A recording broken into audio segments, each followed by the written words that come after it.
Hey, this is Ryan at the world famous Whisker Biscuits Dog Bakery for another segment of our DIY dog treats. Do it yourself. This is gonna be great for you lazy folks out there. It's super simple, super easy to do. It's a 2-ingredient dog treat recipe. We're gonna take you through the process, which is gonna be super fast, and show you how it's done.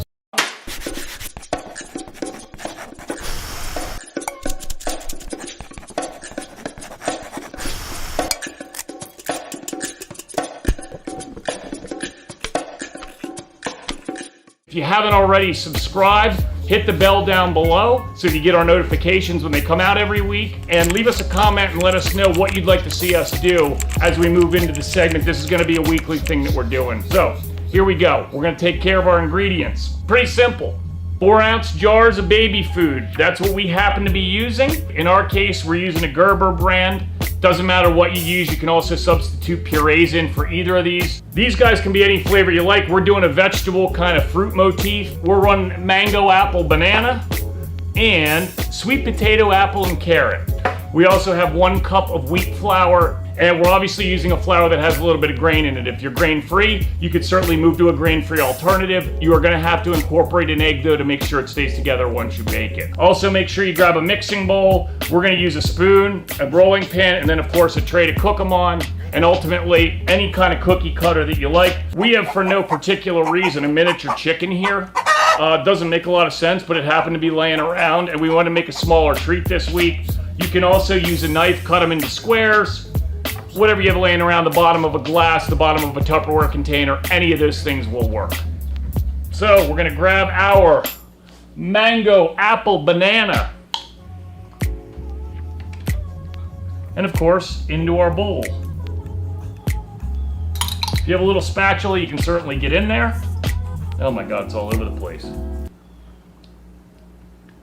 Man, if I was only a baby. All right, we're gonna throw our cup of flour in, and then grab yourself a spatula. Start to incorporate it slowly here. You're gonna have to get your hands in there at some point, but until it comes together, it's pointless. You can always use, like I said, any kind of puree in here will work. Puree some apples, pears, anything. Just make sure you don't get the seeds in there. Once you get it to that crumb-like consistency there, we're gonna go in with the hand. I'm gonna throw a little bit of flour on my hand to keep it from sticking. And we're just gonna mix these guys together the rest of the way. Get all the flour off the sides of the bowl. Man, that smells awesome. This is the world's hottest bakery today. So if you see me melt on screen, disregard that. I imagine it's gonna look a lot like the Wizard of Oz scene with the melting witch. All right, we are now gonna be out of bowl, on the table.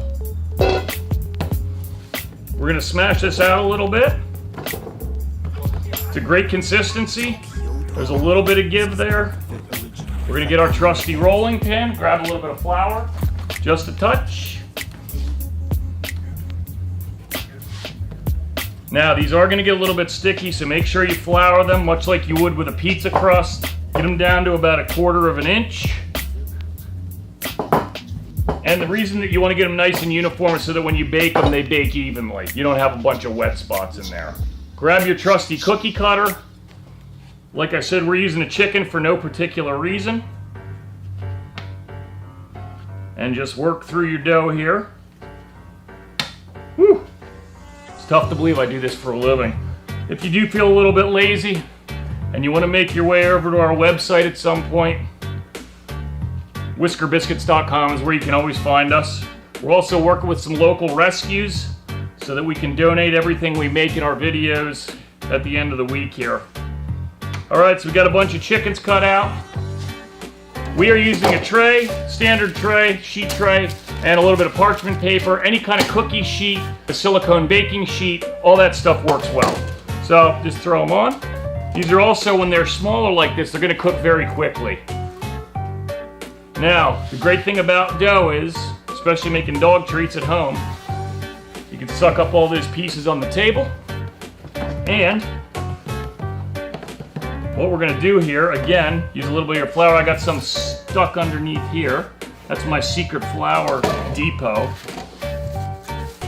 My chickens are all trying to run together. Trying to get, I don't know, maybe there's a wolf they're running from. I don't know. We're gonna roll it out again. Make sure you don't flatten your cutter. Again, get them to about 1/4 of an inch. You don't have to be real particular. And the last thing we're gonna do is make this really easy and just cut some longer pieces. That way we have some slightly larger treats. We're gonna put our tray underneath there. Make sure they spread out. You don't really want them touching when you bake them. So now that we have these cut out and trayed, what we're gonna do is we're gonna throw them in the oven, a 325-degree oven for 30 minutes. If you want them a little bit soft, you want them a little bit crunchier than that, do them for 45 minutes. Let's grab these babies out of the oven. And there are our chickens, beautifully browned up. This concludes our 2-recipe apple mango banana dog treat. Thanks for stopping by today. We hope to see you for our next episode. Make sure that you comment and let us know what you want to see us make. Thanks.